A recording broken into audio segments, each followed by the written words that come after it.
the heroic soldier famous for the Bravo 2-0 mission against Iraqi forces in the first Iraq War, and of course now best-selling author Chris Ryan. During the Gulf War, Ryan was a team member of the ill-fated 8-man SAS patrol with a call sign Bravo 2-0, stationed between Baghdad and northwest Iraq to gather intelligence and help out in destroying Scud missiles. They were compromised and feared execution.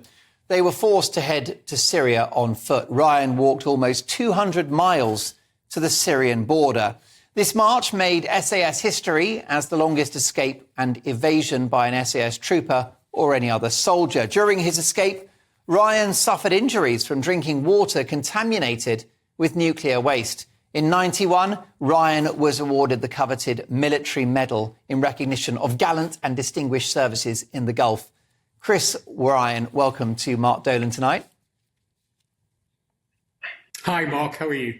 I'm very well. What a story to recount. You've clearly had to display amazing courage.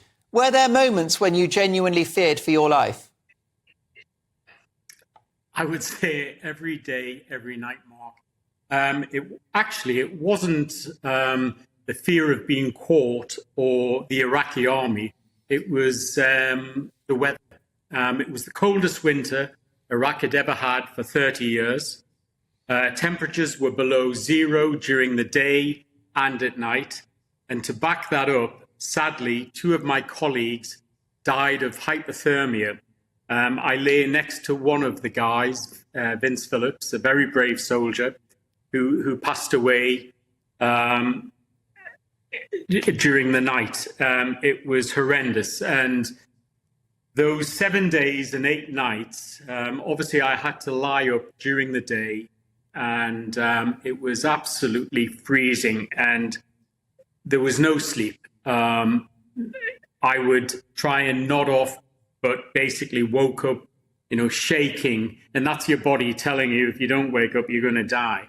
During the nights, the only respite I had was walking 40 kilometers, which kept me, reasonably warm. But during the day, them 12 hours lying and hiding were horrendous. How does that level of peril and privation change you? Well, it certainly makes you think as you get older, because I'm a man of a certain age now at 60. And when I look back, or when I come back to the UK and visit the regimental graveyard, and I see, for instance, Bob Consiglio, I still see him as a young guy. He was the youngest member in that patrol. And Bob actually sacrificed his life to save 4 members of the patrol. And he was also given the military medal, but I believe Bob should have been given the VC.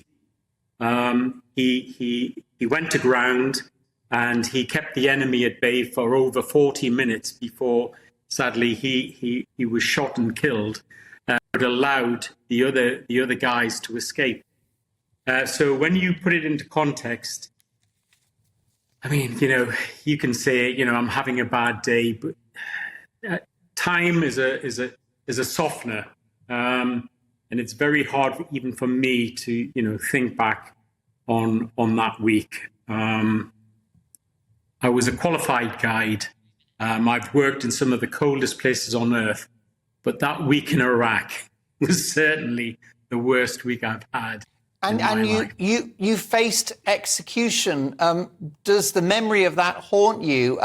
You've talked about suffering post-traumatic stress disorder. Yeah, Mark, that's a good point. The only way I can describe it was, whilst I was on the run in Iraq, my goal was to get across that border into Syria. And, I was facing the weather, I was facing Iraqi troops on a nightly basis.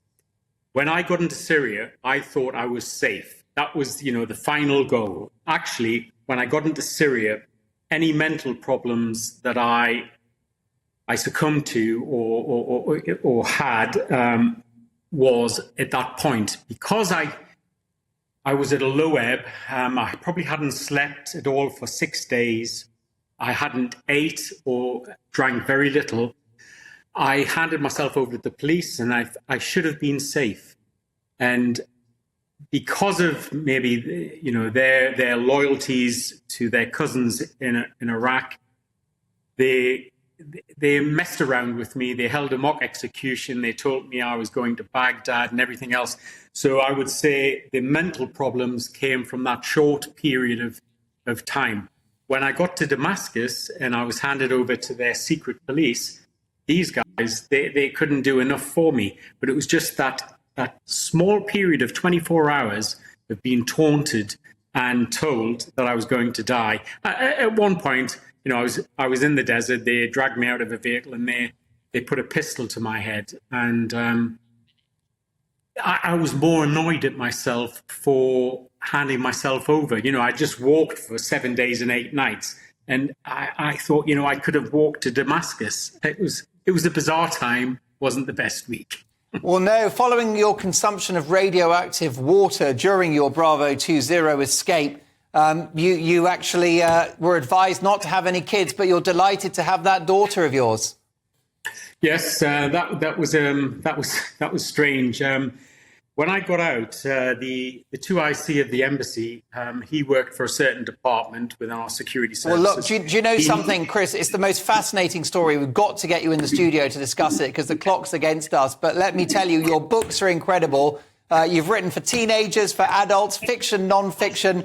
Do check out the brilliant published work of Chris Ryan. Chris, we'll see you soon.